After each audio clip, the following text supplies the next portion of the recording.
Hello, and welcome to an independent episode of the Drywall Podcast.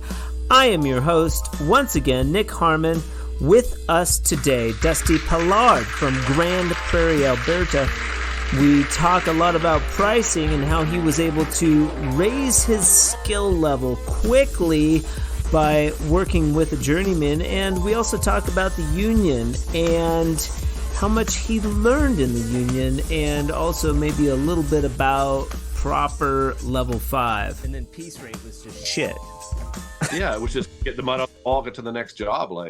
Yeah. So I used to learn the speed and then learn the finesse. Yeah, I think those two are very key, because I think people that have done residential all their lives don't have that what it takes to do proper smooth finish, like proper level 5.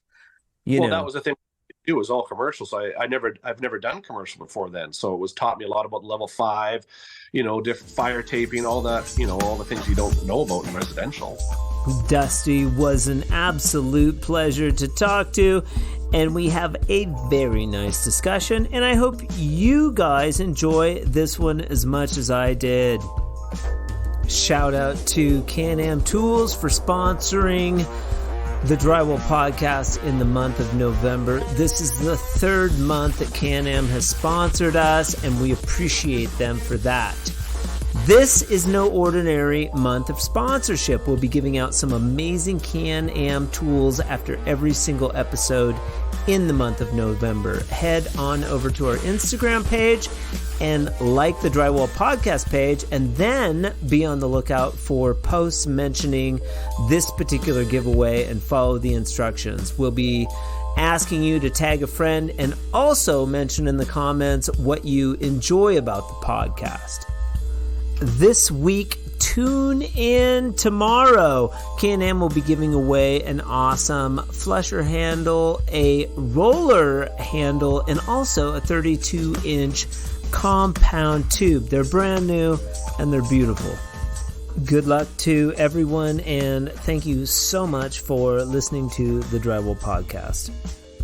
The Drywall Podcast can be listened to on your favorite platforms such as Podbean, Apple Podcast, Spotify, and also YouTube. And now you can enjoy watching the interview in its entirety on our YouTube page. Go over there and hit subscribe. We have a new episode every single Friday, and they're awesome. But for now, Dusty Pollard on the 70th episode of the Drywall Podcast. Let's get into it. I like it. What's up, Dusty? Not much. How are you today? Do something smart here and start a timer. You'd think that Zoom would have like a cool timer up in the, but it does not. Oh, yeah. I've never done Zoom really, so cool. Welcome to the Drywall Podcast. Here we are. How exciting! I've never done voice online before. Voice, not even voice. Yeah. It's weird, isn't it? It's a little. I weird, I thought about maybe doing like an FBI one, so like when you're all blacked out with a different dark voice. That would be cool. I don't think you're that mysterious, though. I don't know. More will be revealed. Maybe you are that mysterious. Have you listened to the Drywall Podcast yet? Oh, yeah. I've listened to about 60 to 65. Shut the hell up. Oh, yeah. There's only a few that I haven't. Interesting. Which ones have you not listened to? Maybe that you're going to get to. You just haven't. It's more like I like listening to the ones of the people that I follow and see online, right? The couple guys online. It's kind of, I've tried to listen to them, but then, I can't really relate because I don't know them. So it's, yeah. Yeah, fair enough. I mean, if you're listening to that many, there's going to be episodes that you like and episodes that you don't like, or don't connect that. But that's quite a few. Would you say that you're a podcast listener? No, I just like just yours, just because I get to see who these people are and more than just pictures and reels. That's fantastic. That's fantastic feedback. I mean, that was kind of the idea when I started, but I think I think you kind of have to have like some chops for it a little bit. Oh yeah. You know, ask the good questions, maybe. I don't know, go down the timeline. My friend said this is kind of like a human interest piece, Yeah. more so than drywall. I mean, we're learning about you guys. We're Yeah. digging into what makes the Drywaller tick, and it's fascinating to me, the different stories. And at the same time, I feel like the podcast is building community because we all get to like experience each other's stories. It's so cool. Yeah, that's what yeah, for sure. It was like when I learned about Columbia, where they started and stuff, that really was kind of interesting to find out. Cool. Just normal dudes like tooling tools in the back of a drywall shop. Like, that's crazy, Yeah. Yeah, because I lived a few years up in the same area where I guess Columbia started. So it was kind of interesting to know that I might have been there at a time when I wasn't a drywaller and they were there building tools, starting their company. If you were there, how old are you? I'm 40. You're 40. Okay. So yeah, you would have been a baby. Yeah. Like, Yeah. But I mean, yeah, 70s. Bernie's old. Yeah. So I was a baby. yeah. Like, this was early on. Yeah, I guess that's true. But I mean, still, they may have been around when I was up there as a kid. So you Yeah, never know. totally. Yeah. Some of the early iterations of those tools were kicking around. Yeah. Yeah, for Yeah. sure. Kind of fascinating. And what's the hat you're wearing there? We're, CanAm. we're both rocking the Can-Am. Oh Rightly yeah. so too, because this month is Can-Am month on the Drywall Podcast. Wolfgang and those dudes were cool enough to sponsor the month of November. Wolfgang suggested that I talk to you because maybe you're a Can-Am guy. I don't know. I am. Wolfgang's been one of my biggest supporters. Cool. Why? How come? I don't know. Like I initially started this whole like Instagram idea for Columbia because back in the day, Columbia would give you like a tool ambassador for a certain amount of followers, but they changed that over the years. Yeah. And so, and then I just got connected with Wolfgang, and he just was always supporting me. We've gone out for dinner, supper, met his Okay. wife. Okay. So he's always, And and he's giving me a little advice, and it's just been great. yeah, he's a good guy. Where are you from, real quick? I'm originally from Victoria, BC, and I'm currently in Grand Prairie, Alberta, which is about 8 hours north of Calgary. I was just this morning, I messaged with Sean Ramsden, Brawley's dad. He's all over now. Yeah. I was messaging him this morning. He posted a really great video about our trip in Illinois. And, Yeah. we're razzing each other about, he was talking about, how this United States, Canada, how arrogant the United States is to not understand or know the provinces. Yeah, Which yeah. I still don't know. I was talking to my friend, and she looked it up, and it was like 13 provinces, and she was naming all the provinces, and I was like, oh, we should make a song with all the provinces. Yeah. And it's pretty fun. It's funny. It's not funny, but I've made it like a personal mission to like dig in and learn more about Canada. And it's so cool that there's such a, it's weird maybe in this industry that's different from other industries, that there's a big Canada influence, and where the Canada United States border is blurred in the drywall industry. It's very cool. Oh, yeah, I noticed that too. Yeah. Yeah. Because there's lots of funny US drywall guys that are influential on social media. And there's tons of Canadian drywall people that are super influential and phenomenal tapers, up there. Oh, yeah. There's quite, yeah. It's been something actually helped me finesse even my own personal skills by just chatting online and getting to little, tips here and there. Cool. Well, let's start digging in a little. Pollard, Dusty Pollard. I want to say these things correct. And you've been in the trade for how long? About 20 years. So quite a while. 20. What was it like right out of high school? Not really right out of high school, but it was about a year after high school I started hanging drywall, Okay. and I got out of that real quick because I Yeah. wasn't quite done to become a real true drywaller, so I had to mess up a few times and not go anywhere in life for a few years. And then my friends picked me up one day and just said, you know what, dude, you need to come to work. You haven't had a job in like 2 years, and his dad owned a drywall company, and just hand me a pen and knife.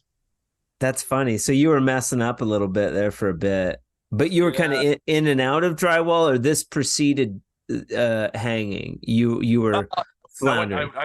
I hung drywall, then I did some carpentry, I did some stucco, I just did labor jobs, and then I just didn't really want to do much with my life because I was just a young kid with no direction, and then I got taping right away, and then 6 months later I found I was having a baby, so I had to kind of stick with it. Oh shit. You were so what was the name of that company that your buddies encouraged you to jump on with? It was called Ocean Breeze Drywall. Ocean Breeze. Ooh, that's a pretty name. Still around. He's like 67. He's still kicking. Nice. Ocean Breeze. Like the hanging drywall off the coast, and you get the spray, the cold, misty spray. Yeah.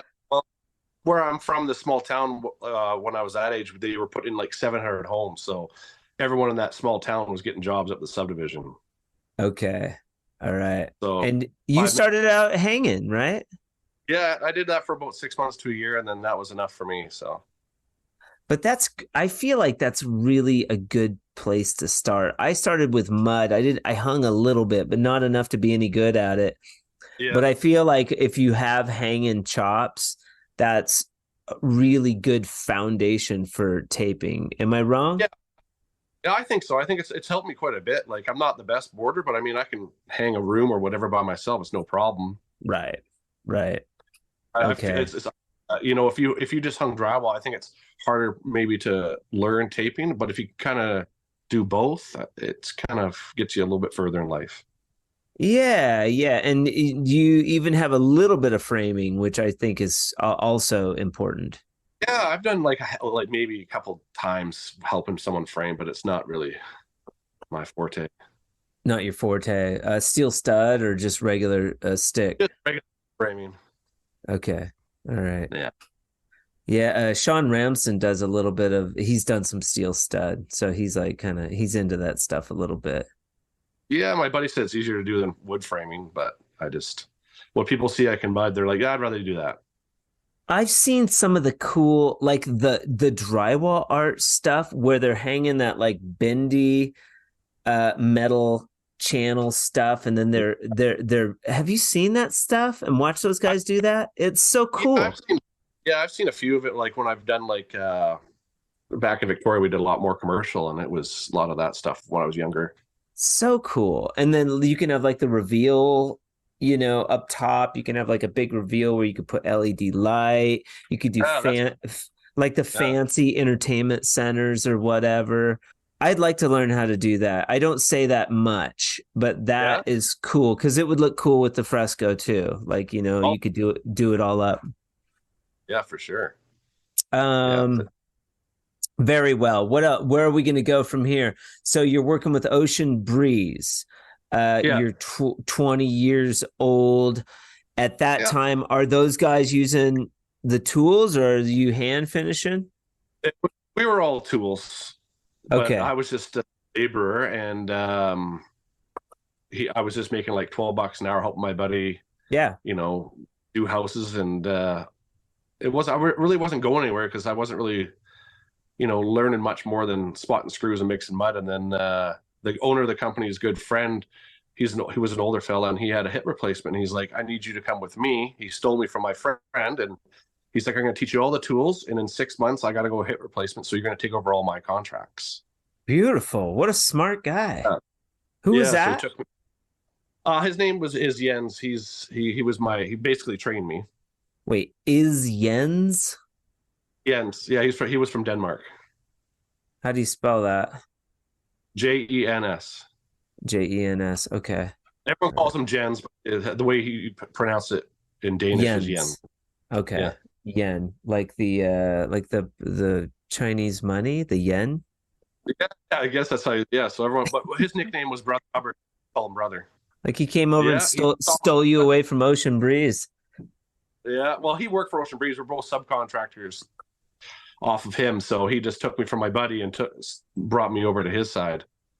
Okay. And by this time, you're like, are you having an affinity for the mud? Surely Ocean Breeze let you spot some screws or play around with the mud a little bit. Oh yeah, no, yeah, that was spotting screws. I was, we would hang garages and then we would tape houses. Really, that's all we really were doing. And so then I was just always willing to work and show up and work late. And so yeah, he just saw that work ethic, said, "Come over and I'll teach you some tools." He stole you, and he was a one-man operation. Yeah, he was. Okay, all right, Yin.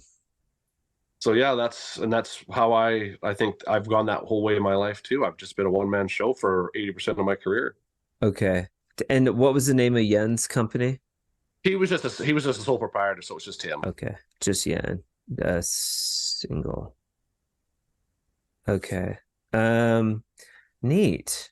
So that's a cool opportunity for a drywall finisher to stumble upon a situation where the dude wants to show you everything so that you can take over while he's out.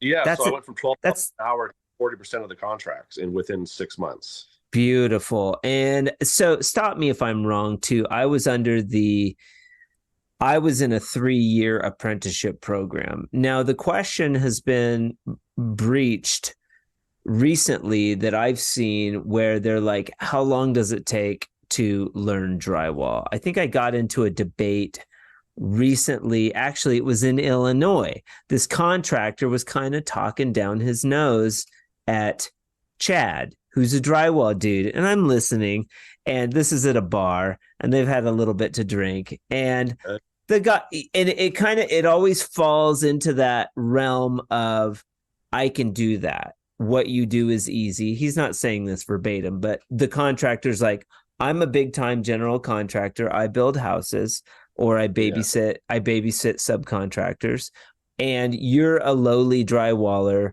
I could do what you do. It's so easy. And Chad was getting a little frazzled. And he was asking how long it takes to learn the trade.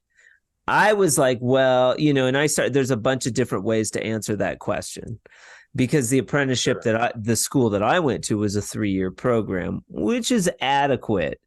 But the journeyman would still kind of suppress your learning ability, because, like, let's all face it, it isn't rocket science. If you're ambitious and you want to learn, you can pick up the trade in a shorter amount of time. If you've got somebody willing to teach you, and you can jump on that box or the bazooka and start finishing houses. Like, I could teach somebody how to be a proficient finisher in a year. I guarantee you, if they want to learn.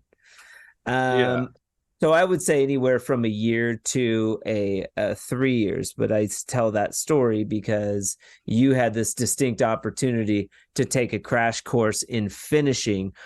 Where would you say that you were by the end of that 6 months when old Yen went in to have his hip replacement? Were you pretty proficient? I mean, I think I was pretty good, but I look back now at my finesse and I don't know about that. I mean, it was probably rougher, than I could still, if I don't want to jump ahead too far, but about 2 years later, I jumped into the union, and I was a 3rd-year apprentice, and I was smoking their 3rd-year apprentice on the box. Oh yeah, because you'd been doing it. Yeah, like you said, I think sometimes in the union they don't push you as hard to go as fast, and I was taught to go fast, so I was doing a wing of a unit of an apartment building with the box in one day, and they were doing 3. And they're like, slow down. Yeah. That's my next question. I talked to the guys when we were all working up there. We would give them shit like, "Hey, you're going too fast." We were obviously having fun and not working at our fastest. But I asked them, like, "Have you ever had anyone tell you to slow down?" And I have. Like when I worked in Crested Butte, the guys were like, "Hey, man, take it easy. Take it easy. We got plenty of time on this." Yeah, no, yeah. I like, even now I like to go fast. It's just the way I I'm do built. too. The faster I work, the faster I go home. Well, and then when you start working piece rater, you start writing your own ticket. It's like the faster you work, the more money you make, That's, yeah. So, Time is money. it was nice just to learn everything. I mean, like you said earlier, I was a little bit rougher, but I mean, I was a year or two in and I could run every tool. And That's I'm in my awesome. early 20s, making 40, 50 grand a year in the early 2000s. That's decent money. That's decent money. Okay. So Yen has his hip replacement. He comes back. You're like, don't worry, Yen. I got it, man. Well, no, we worked together for a few years actually. But then the Okay. recession hit, and that's why I jumped to the union because they were doing a lot of commercial. That must have been like '08 around that time. Yeah, it was. Yeah. Okay. All right. Very cool. So you worked with Yen for a couple of more years. Yes. Were you able to round out your training at that point? Maybe get in. You guys weren't doing any texture, correct? Or were you? No, they had it was a lot of skip trowel, like they did it by hand there, and they had one guy that usually did it all, or two guys. I never learned texture till about, I don't know, about 15, 16 years in. Oh, okay. Yeah, I was a little ways in when I learned texture, but what a valuable skill to learn. Yeah, I don't know why I was so afraid of it. But I think why people don't want around here didn't want to teach me is because it's such quick, easy money. So they go do it in a weekend and make like $800. Why would they want to teach me how to? Yeah. Drywall is such a fascinating trade because you've got the poor hangers. They're making the same as the finishers, right? I mean, maybe a little more or less, depending on how fast you are. That work is backbreaking. Those guys, no offense, those guys should make twice as much as the fucking finisher because it's harder work. But they finish fast. They could they make more money. They can do, if they're good enough and got a good crew, you can do 2 houses a week if you're, if it's a decent sized house. Okay, so maybe they make up for it there. And then you've got the drywall finisher, and stop me if I could be wrong. Maybe I'm talking out my ass, but it's like way harder than painting. No offense to the painters. I've barely breached painting, and I don't want to pretend like I'm an expert painter or anything. I am an artist. I do know about mediums and stains and things like that, but painters do have to have a lot of knowledge when it comes to staining doors and these spraying apparatuses and things like that. But all that said, it's fucking painting. Sorry, guys. You don't impress me at all. No, I've done some painting. I paint now. I mean, I'm not an expert painter, but I could paint. You can paint, sure. Now, painting is a trade where where you can get away with being like, okay, the homeowner's like, oh, I'll just paint it, and it's like, you understand because it's just fucking painting. Like, okay, I understand that. When a homeowner says, I'm gonna finish this drywall down here, you're like, good luck. Call me when you're ready, but it's gonna be twice as much when you have to call me to come back because you're gonna butcher it. That's the difference between painting and drywall finishing. Yet painters get the same amount of money as a drywall finisher. Like, I guess if you look at it, just if they're just basic tape or painting, sorry, but I mean, sometimes you get some technical painting and a lot of masking off and a lot of prep and painting, I think. Sure. I think the drywall hanger should get more. Drywall finisher should come next. Texturing, sure. And then the fucking painter. Painter should not make as much as they do. I know, they make some good money. They make some good money. And then that price point keeps like going up. And it's like their excuse, price of materials. It's like the poor drywall guy over here. He's like, paying, we're still paying $12 a box for a box of mud. I mean, the price has gone up a little bit on drywall materials, but not enough that the builders stop beating us up, over price. Yeah, no, it's I've noticed that in the increase in prices lately. Like, it's just compared to a couple of years ago. Now. Yeah, I've gone up like $1.50. And this is like, over the course of like 20 years. And then like the last 2 years. Oh, yeah. And I remember when a box of mud was like $20, $22 a box a couple of years ago. Now it's like 34, 33. Okay. All right. I mean, it still seems the same down here. USD is different than Canadian, but Home Depot, I hate to shout out to Home Depot, but here's another criticism that I have, and we're kind of getting off base here, but that's okay. You got your local drywall shop. L&W shares or sells Fresco Harmony here in town. I try to support them. It's efficient for me to buy a pallet of mud and have them drop it off at my house. They charge me $50 for the delivery, but it's still more efficient for me to have the damn mud at my house, and I can just pull boxes as I need them.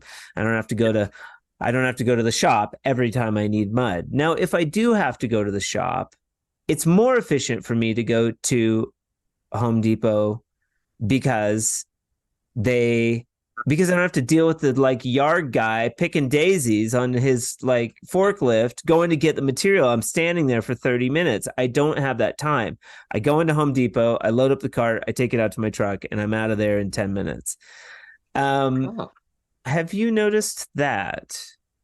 I don't know, here where I am now in Grand Prairie, the two supply companies we have, they're pretty decent. Like, and it's not very busy here. So when I get in there, they're usually just standing around, and if I ask for the next day. Okay, cool. So they're pretty good here. All right. Yeah, that could be an Albuquerque thing. I don't know. Or it's the time of day that I'm showing up. I don't know. But if I need just a few boxes of mud, I just prefer to go and get it, and it's fast and efficient. Well, yeah, I buy quite a bit so I can for the whole week, so I don't have to go back a few times. Right, that's smart. And I know that with Home Depot, you get bulk pricing if you purchase over 12, boxes or whatever. And again, to my listeners, I don't like the big box stores. I do try to keep it local. But when time is a factor, this is to all the distributors out there. Make sure that you are, because I think the last time I went to L&W, it was around lunchtime, and I stood there for fucking 30 minutes, and it pissed me off. There was one dude running the forklift, and there were 4 guys standing there waiting for materials. Yeah, I've been, when I was in Victoria, it was a lot busier there, and you'd go there at the wrong time of day, and it would be the same thing, 20 hour. Not okay, because dudes like me will be like, fuck it, I'll go to Home Depot, And that I'm just speaking plainly, The increase of price is what we're talking about, I think, wasn't it? Increase of price, okay. And then, of course, they're super price competitive, but I haven't noticed much of a price difference here. Well, yeah, it's been like we have Certainteed and like Cinco here. Okay. And so they've all gone up, but I guess now that Certainteed's actually cheaper than Cinco. So a lot of people have switched to Certainteed just for the price point. All right. We digress. Back over to the story. You're working with Yen. He totally dials you in. By 2 years working with this guy, you get into like recession time. You're like, Yen, I gotta go head over to the union. He understands. Does he go to the union too? Just out of curiosity. No, he's probably, I don't know, at that time maybe 60. Okay, he keeps limping along. Yeah, he just does his own thing. He's kind of basically, go looking into semi-retirement. He's had hip replacement and all that. So I just wanted something I thought would be good for myself. Being in union benefits, I have kids now, and consistency was key then. Consistency was key. Let's go back to that. You had a kid early on. I assume you were like 20. 22 when I had him. Okay. And what's your kid's name? Austin. Shout out to Austin. How old's Austin now? He just turned 18 this Holy year. Shit. What's that like? It's wild. It's pretty crazy to, when I go to these parent teacher things, like I'm the youngest parent there, so it's kind of different. Yeah, mine's 7. So yeah, I'm in second grade. Like, yeah. And I got you by 7 years, so I don't know if I'm one of the oldest parents there, but I'm older. I'm older than a lot of the other parents. That's cool, though. Did you have any other kiddos? I had 3 more. Holy shit. So you have 4 total? Yeah. Okay. What's the age range? What are we looking at? 16 is the other one. Okay. And I have an 8-year-old and a 6-year-old. 8 and 6. Okay. So you are in the second grade. First grade. You are going to those meetings, and those are more your age group there. Those people. Yeah. No, when go to elementary school. Actually, parent, not like an uncle, brother, or something. Okay. And same woman? No, I've been married a few times. A few times. Okay. There's a couple baby mamas kicking around out there. Yeah. Shout out to them. Maybe no shout out to them. Oh no, I get along fine with them. Okay. Real drywaller. Now, okay, so let me guess. You would have a baby mama for the 18-year-old. There would be another baby mama for the 16-year-old, and then the same baby mama for the younger two. You betcha, you got it. And possibly you're still with the younger two's baby mama. No, we separated. I'm sorry. How long ago? Like last year. Oh, I'm sorry. That's tough. Were you married?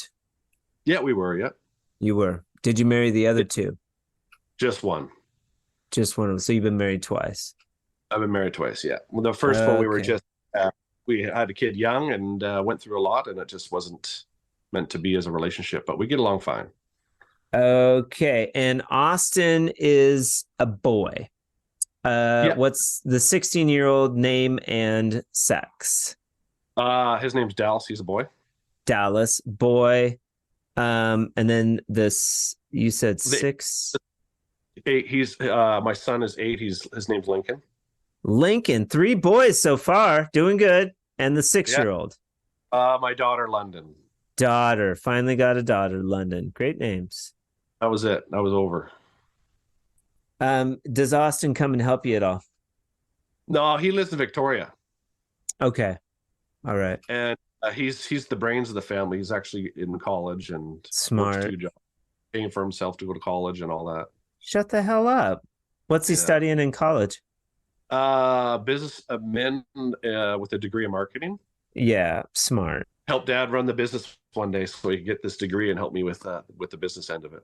Dude, he would jack your business when he gets out of college, man. You'd have like 30 employees, sit back. He'll build it up. Or he'll be like, Dad, let's do a different business. This business model, this doesn't work. But yeah, he's got more brains than to stick with drywall. So nice. That must be his mom, right? I don't know.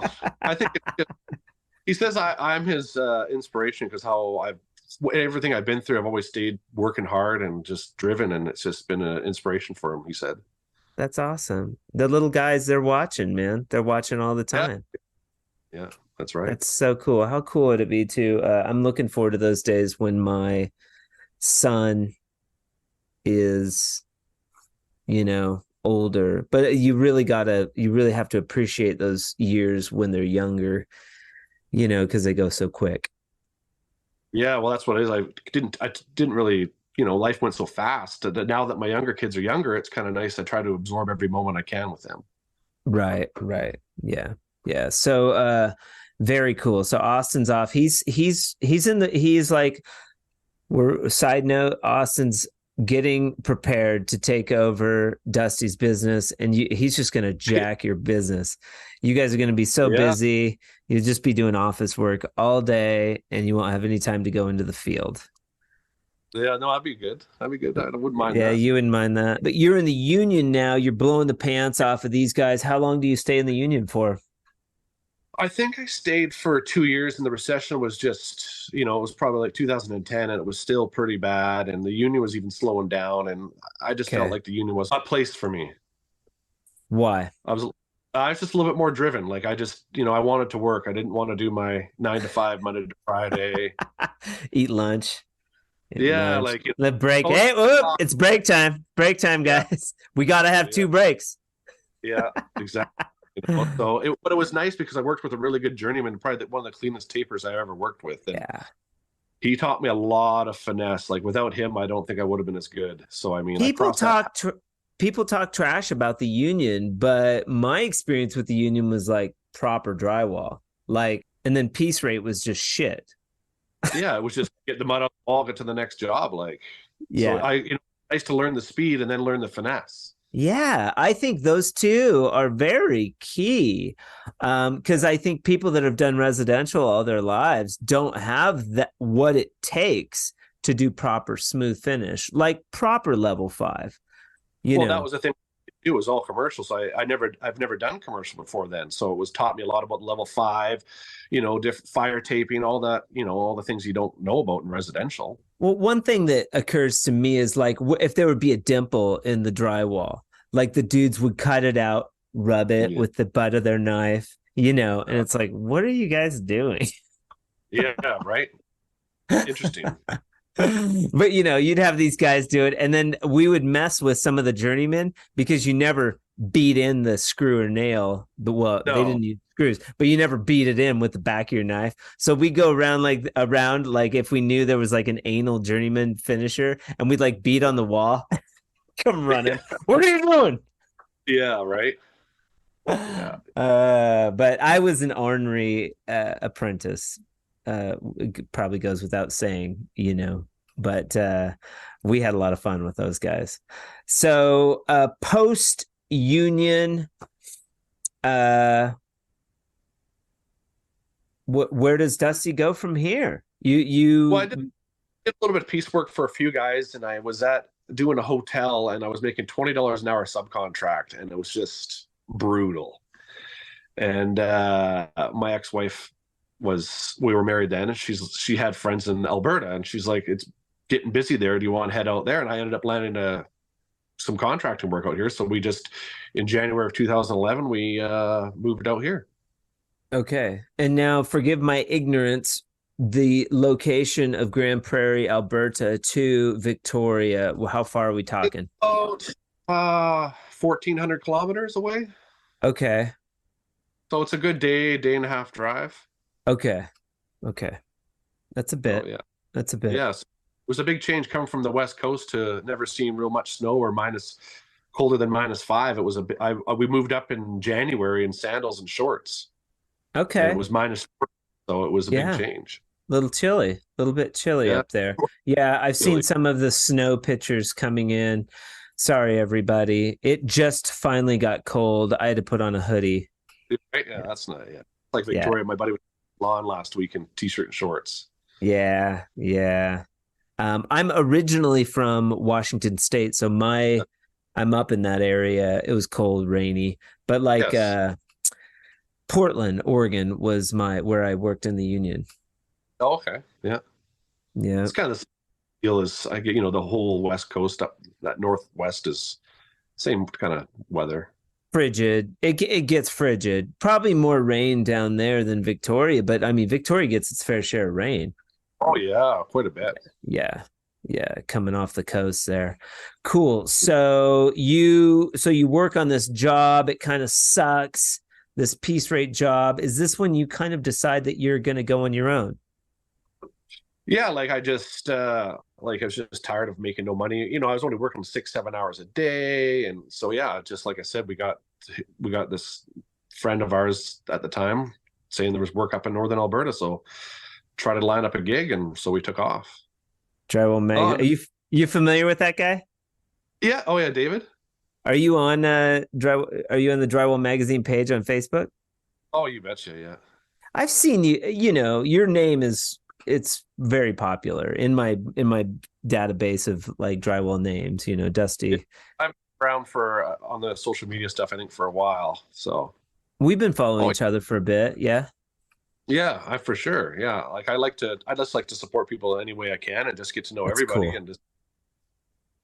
Yeah, it's hard for me to know who's nice and who isn't. There was a period in time where there were some not nice people. Yeah. But my experience with interviewing dudes, it doesn't matter who it is. We're all drywall dudes, and everybody's so cool. It's so, not what I expected. No, for sure. Even some of the interviews you've done, it's like, wow, that was kind of neat to learn that. That guy's really neat, or that girl's really amazing. I can't believe she's doing that. They're all so cool. Drywall Shorty and, Aaron and Elliot with Columbia, just coolest guys in the world. And, just whoever, they've all been so great, and yourself included too. So I try. Yeah. But yeah, David, you caught his interview with Drywall. Yeah. It was interesting to learn the struggles and stuff that he went through, and what made who he is today. Yeah, yeah. Very cool though. His was a fun one. There's been a couple of fun ones that you just would have never thought. So branching out onto your own, how does that how do you do that? How do you move to a different place and then all of a sudden have work, or was that a struggle? I put an ad online. Someone responded, say, I got a job for you. And it was only one house. I just went out on a limb and just came up here. And I was only at the time like 1 or 2 houses a month, but that was plenty of money for me. Yeah. And then it ended up being 3 different subdivisions over 4 years. So I was steady for years. Nice. And at that time, you're running, what tools are you running? What are we talking about here? I've always been a machine taper. Yeah. But at the time, I was running old school Columbia ones, like the old gray ones. Okay. You still got some of those? Do you have some of those tapers? I can't throw anything away, so I have it all still. Cool. Cool. Can you send me photos of some of your old school tools so I can post them, and I'll splice them in on the video? Sure, yeah, I'll do that. I think I sent them to Aaron to see if I can get them fixed up, but I don't know if it's going to be worth the cost. I don't know. Those vintage tools are pretty cool. You heard my interview with the vintage tool guy. Oh yeah, that's what kind of inspired me a little bit to start like totally pictures and yeah. You saw some of the old banjos that he has and stuff. Yeah, it was crazy. That was pretty neat. Yeah, I even have some old flat applicators from a company called Better Than Ever. Yeah. CanAm bought them out, right? So now CanAm is better than ever. Yeah, definitely. I switched from Columbia. I got a cheap Tape Pro bazooka. Okay. Interesting. Why? How come? Well, this guy I was working for, his brother just wanted to get rid of his bazookas. He's trying to learn how to use it, and he couldn't figure it out. And so I bought it for a good deal, and then I ended up buying some boxes to match the set, and went with that for a few years. Cool though to run 2 different sets though, because now you kind of have an experience of how one company's tools are made versus a different company. Yeah, it was kind of neat, but then I kept struggling with getting parts and stuff for the bazooka. I ended up going the last 2 years I was working for him. I did semi-automatic taping with the applicators. Okay, all right. Because it was just impossible to get parts. So I didn't want to slow down the process. So I just bought a couple applicators in a compound tube and went at it. Why didn't you go back to the Columbia? Well, I don't know. I was just frustrated with being able to get parts this far north. At the time, there was, take a week or 2. And that time I only had one bazooka at the time because the other one was broken, and getting Tape Pro parts was even harder to get. Okay. And it was difficult to get parts dealing with Columbia as well. I mean, there were what the shops here had. So, I mean, they could get parts, but I think it was more myself not understanding the tool and pushing it too hard and just breaking things and just not understanding how it worked and not having the time to sit down and actually fix it. Yeah. I always feel like it's not like running the bazooka. You don't learn how to run the bazooka. You learn how to fix the bazooka when it breaks. Yes, exactly. It's something simple. I mean, if I had Aaron on speed dial like I do now with social media, anytime I've had a problem, right away he tells me how to fix it. Yeah, and just for our listeners, Aaron probably doesn't go on speed dial for most of the people using Columbia tools. Well, I shouldn't say speed dial, but I mean, I just him on Instagram, he's very, even through email. Yeah. Hours, he's very good. Yeah. Oh yeah. But so you're like, screw it, I will go backwards a little bit and run the applicator tube.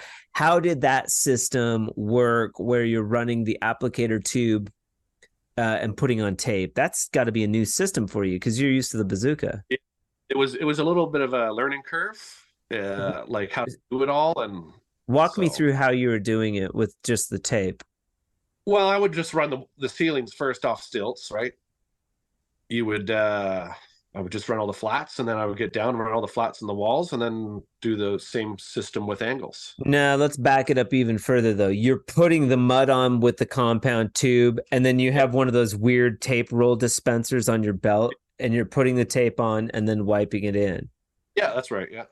That's hard for me to like even conceive after running the bazooka. Like if I was running my own company, it's like I would have just bought a new bazooka the next day and been like, well, I was going through a divorce then, and I was a little bit lost a little bit. All right. Okay. I was not really focused on, I just wanted to make money. So I just threw the bazookas into the storage and went this way. And this is when you got on with CanAm. And I do believe that system, there's a place for it. And I think it's right before maybe graduating to a bazooka. Why not the banjo versus that system? I didn't even know about a banjo then. Okay. Didn't even know they existed. Like social, that's probably right when I started this whole Instagram thing. And I would more post about personal stuff than drywall stuff. Sure. This is probably 2012, 2013. Yeah. Okay. Yeah. So Drywall Talk. Yeah. Like Drywall Talk was like an early platform for drywallers. Yeah, Drywall Junkies on Facebook. Yeah, that one was rowdy. Everybody was mean. Yeah. Brutal at times. Did you? And you heard my interview with Kyle. Yeah, you bet. Yeah. Drywall Junkie. Nicest guy. Yeah. He's a good guy. Yeah, I think 2 years ago I won a contest, so I got a hoodie and hat and. Oh yeah. Yeah, it was pretty neat. Yeah, I've got a Junkies hat. I like his hat's one of my. I like that style, that Richardson 112 style. For whatever reason, you don't use a banjo, you don't use a bazooka, you jump on with CanAm. Was there aspects of running and finishing with the semi-automatic tools that you really enjoyed at that time? I like the fact that you didn't have any air bubbles, because sometimes with the pump on a bazooka you can get air bubbles. Okay. So you could, there was, when you're taping, it was just, and then your angle tapes are always perfect, because bazooka, you're either short, long, 80% of the time. I don't care who you are, so your angles are perfect every time. Mine were perfect. Yeah. Well, I don't know. Mine's never perfect, but I mean, it's probably because I'm going too fast. I don't care. I just want to cut it and go. Yeah. Except for the metal, the corner bead where you get like a little sliver over the edge of the corner bead. That's always great. Yeah. So yeah, that's one of the benefits of semi-automatic, is that it's almost foolproof. Okay.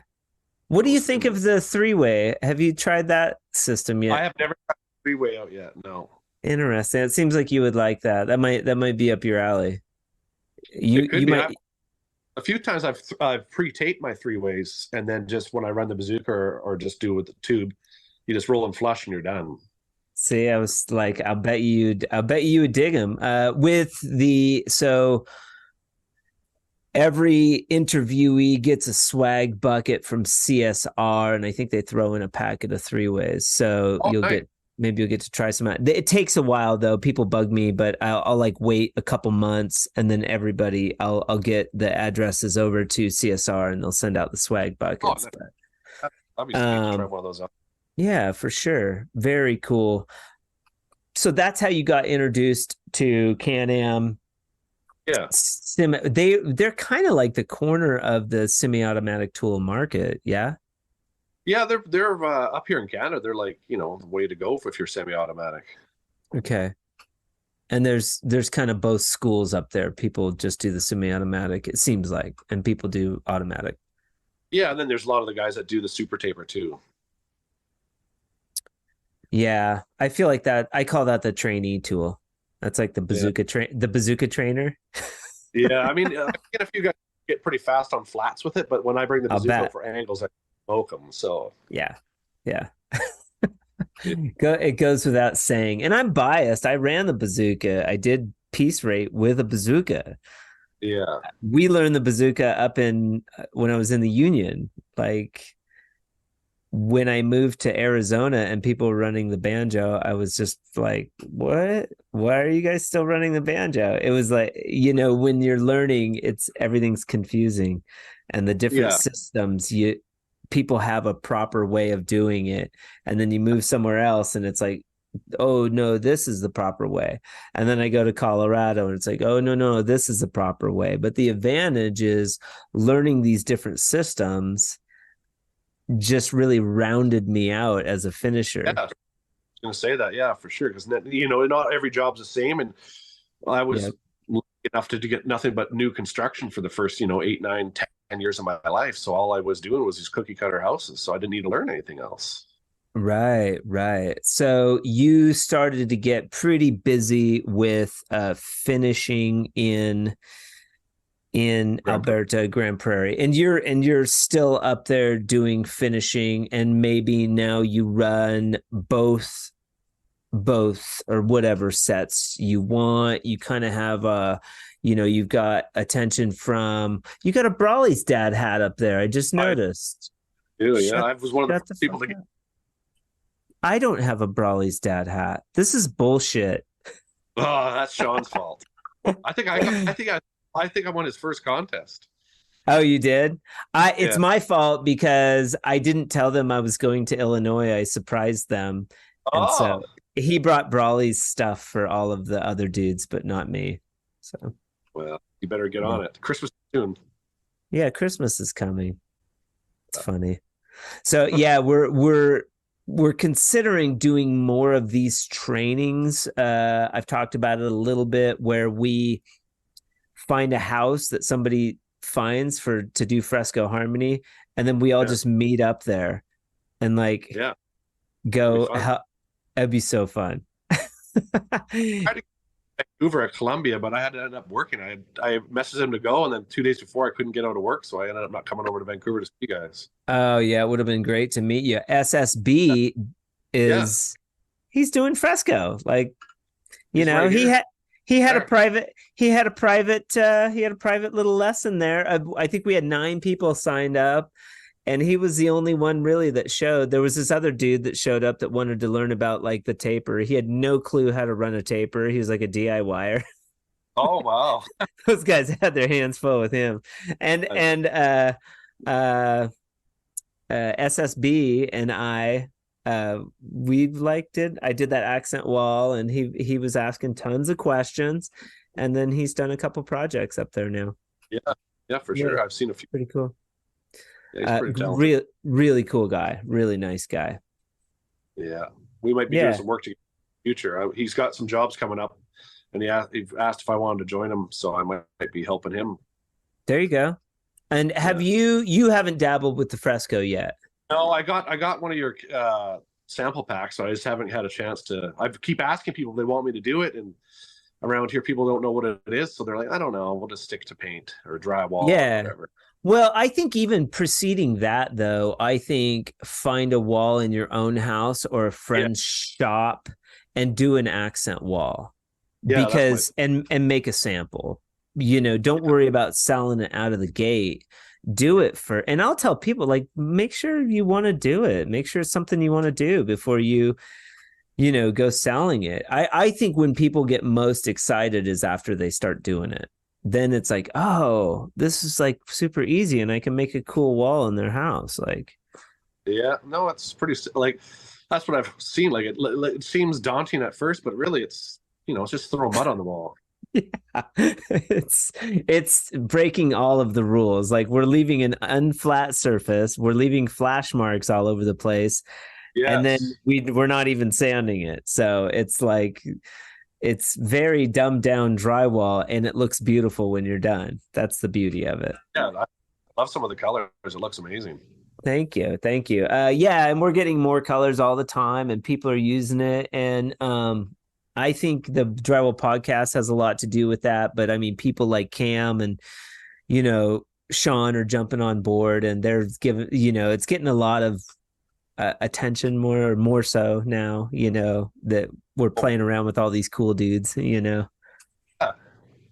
good, so a new question I've been asking, maybe you've heard, maybe you haven't, is a system recently that you've adopted. Now you're 20 years into the trade, you run your own company, you've worked in the union, you've worked with Yen, these great finishers. Maybe and you've tried some different systems. Is there a system recently that you've adopted where you thought, there's no way I'm going to do it that way, and you started doing it a different way and you found that you loved it? Well, there's a way, like picking your three ways. Okay. Like when you run your angles, I always just code them right away and then you gouge in or whatever. But what okay. guy told me, Ben M taping on Instagram, or you probably follow him. Yeah, I've got a sticker. I've got one of his stickers. Yes. So what he said to do was to just like clean it out, but then go back later, and once you pick them all out and set up a little bit, and just go back with thick mud, like pretty thick out of your pan, then hit your three ways that way, and you'll have less gouges. So you're saying if you pick your angles, like if I was doing angles with a bazooka or whatever, I'll go through and maybe do a room, and I'll go through on a bench or something, and I'll pick those angles out right away. He's saying do that, but go back and do them again, kind of? No, when you're coating angles with your flusher, like after on the coating that mud corner, right? So you get it all bundled up in there, and so I would just coat them right away. But he said just clean them all out, then come back later with thick mud, not that thin mud, and your three ways will be a lot nicer. And you tried that? Yeah, it works pretty good. It works pretty good. Okay. All right. Now, let me ask you this. Were you resistant to that idea at first? It was like, it seems like it would take longer. That's it. I like to be efficient. So I was like, well, I don't know if that's... Ben M, you're an idiot, dude. What are you talking about? Go back. So yeah, I tried it times. And on sanding day, I was like, okay, yeah, this is the way to go now. Okay. So you shifted. You did shift. That's the way I do it now. Old dogs. We'll call this the Old Dogs Can Be Taught New Tricks segment of the podcast. And then sometimes. And then, of course, your Pearl of Wisdom. Oh, my Pearl of Wisdom. There's always, more than one way to skin a cat. Yes. Like you get taught like one way to do things, but I mean, at the end of the day, it's what works for you and the job. Sure. And maybe don't be so judgmental of other systems until you've tried it. I mean, I was always judgmental, like I was on this podcast about the banjo. Mm-hmm. But I've seen some dudes, especially down here, that can really rip that banjo, man. And it has to do with multiple people. So with the banjo, if you've got a couple of banjos loaded, these dudes will go around and they'll rip the banjo, and then you've got dudes, or maybe the apprentice is filling up the banjo. I mean, at that point, okay, like you could have two bazookas like rolling too, and like nobody'd be able to keep up. No. But I've seen but now you're in $3,000 versus a couple $100. That's a significant difference, you know? Yeah, bazookas are definitely a big money tool. So it's big money, but they're so worth it too. And you're still using CanAm tools, correct? Yeah, I do. But I still, like, if I'm doing a big house, I will run the Columbia taper. Okay. But what about the boxes? Oh yeah, I've always finished with boxes because I'm a knife taper. I'm not a trowel. So I just run the boxes on everything. Yeah. I run 10, 12, and I got the Tape Tech 15 for skimming. Tape Tech. Okay. See, we haven't talked about Tape Tech at all. No, I switched Tape Tech years ago for boxes. For boxes, why? Well, Aaron's going to be listening. Aaron's going to be listening too. So choose your words wisely. No, I'm joking. Well, after my Alberta days, I went back to Victoria, I think 3 years ago, to run a crew. And when I was there, some guy was retiring and selling his 10 and 12 inch Tape Tech for $200. Okay. So I bought these old boxes. And I didn't want to skim anymore by hand because I was skimming everything by hand because I do 3 coats. Yeah. And so I was deciding between the Columbia 14 or the Tape Tech 15, and I figured, well, 1 inch is bigger, so why not? That inch matters. And I got that 15-inch box, and it's been pretty nice. Okay. All right. Cool. So I've been running. But then when I was running the crew, they had Columbia, so I had used Columbia once in a while too for their boxes when sure they had their. What do you like better about the Tape Tech than the Columbia? Their seals are pretty tight. around the Okay. box. So All like they're right. almost push that gate back in when you open it to clean it, like it's so tight. Oh, okay. So it just seems a lot smoother to run. But I mean, Columbia's pretty comparable. Sure. Sure. Of course. Yeah. Yeah. And, just seeing the factory over there and meeting those guys, it's all valuable information. I think it's hard to glean honest feedback, especially nowadays. Somebody's representing some company or this company, or I can talk about CanAm, but I can't talk about this company. I feel like it's the more honest and open we are about the tools, the better the tools will be. For sure. When anybody ever asks me questions on social media, I try to give them honest reviews, not just because I want to sell them a product. Even though I don't sell any products, I just want to give someone honest so they don't waste their money. Sure, sure. You are pretty. Who else do we got up here? I see a couple hats behind you. I love that you have you've got a little you got your little sticker board up there. Yeah. Canadian flag. You got the tomahawk. Yeah. Got the Can-Am shirt. SSB drywall. Yeah. I'll try to get everyone in there so they could get some. Oh, it's cool. Yeah. So I try to everyone that sends me stuff, I always try to keep it up somewhere and represent them when I can. Fucking Brawley's dad, dude. Brawley's dad construction. I do have a hoodie. So I should give him a shout out for that. Yeah. The hoodie's cool. Maybe we'll have to trade. Very, very cool. Dusty Pollard. See, I'll just cut that out. Dusty Pollard on the Drywall Podcast, 40 years young, out of Grand Prairie, Alberta, crushing it. Thank you so much for being on the podcast today. If our listeners want to follow Dusty on any social media platforms, what is we got you on Instagram, yeah? Drywall Dude on Instagram, yep. Drywall Dude on Instagram. YouTube, you have a channel on YouTube? Yeah, Dusty's Drywall. Dusty's Drywall. And how many videos do you have on YouTube? Oh, I don't know, probably 20 or 30. It's hard for me to get on YouTube. It's a lot of work. Yeah, it's a lot of work. You use, what platform do you use to edit? I use mainly just Instagram and TikTok. Okay. All right. TikTok. You'll use TikTok and just edit your videos there and then maybe drop them into different platforms. Yeah. When I'm making my memes or whatever, I use an app called CapCut. It makes some good, funny green screen so you can add whatever you want to it. Oh, CapCut. Interesting. Yeah, that's a good way to make a funny meme because they'll generate ones that are trending or whatever, so you can kind of make it drywall related. Is it like a meme generating app? That's kind of cool. Yeah, that's where a lot of my I've made a pretty fair amount of memes on my Instagram, and that's where usually it comes from. I've probably shared some of your memes to my story. I try not to steal them outright, but I do love a good meme, especially on the Drywall Podcast page, because that's more like promoting other drywallers, promoting tools, promoting companies. So that's a great platform because I see cool stuff and as I'm scrolling and I can just share it right to stories. Yeah, no, for sure. That's what I always try to do is just whenever I get anybody who sends me anything to try out, or if I buy something new, I always try to tag them and put it on there so I can put all my socials and just try to help them get some views and very cool. Sell some stuff. Yeah. And then you're still on Facebook as well too, right? You bet. Yeah. People, I think, undervalue Facebook, especially in drywall.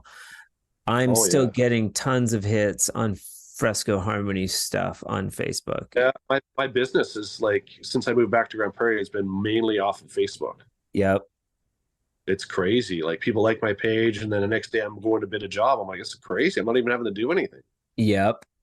So if you're listening and you're under the Instagram's everything and TikTok banner, be mindful of Facebook. Go and don't just drop stuff from Instagram to Facebook.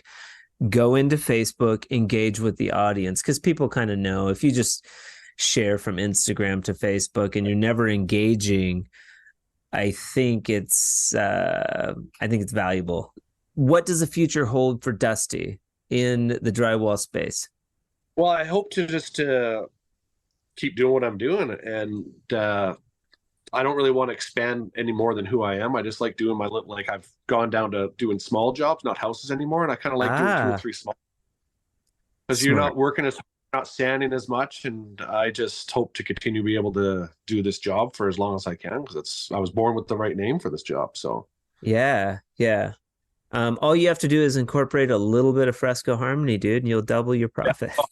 I'll try.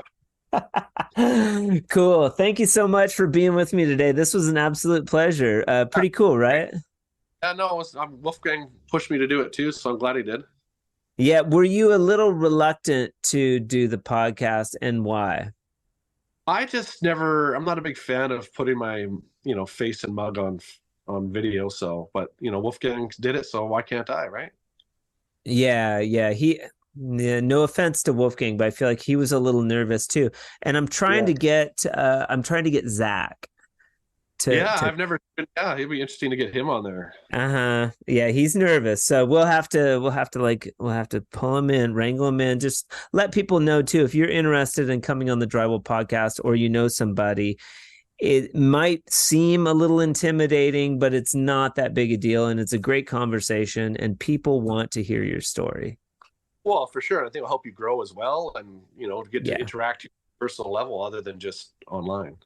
Yeah, for sure. Thank you so much, dude. We will be in touch. You'll get a swag bucket. This episode's going to drop in a couple weeks, and it'll be awesome. We'll keep you posted too. Good. All right, sir. You have a good rest of your day. We'll talk soon. Yeah, thanks. See you later. Have a good day.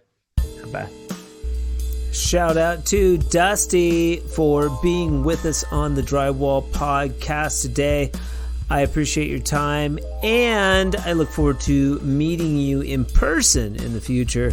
Shout out to CanAm Tools for sponsoring the Drywall Podcast in the month of November. This week, CanAm is nice enough to be giving away a super cool finisher handle, a super sweet roller handle, and a gleamingly gorgeous compound tube. Head over to our Instagram page, like the CanAm page, like the Drywall Podcast page. Tag a friend in the post when we post it. Tell us a little bit about why you like the Drywall Podcast, and voila, these amazing tools could be yours. Tune in next week on Friday, as we will have Danny Carrillo, our very own Albuquerque resident and materials expert, right here on the Drywall Podcast.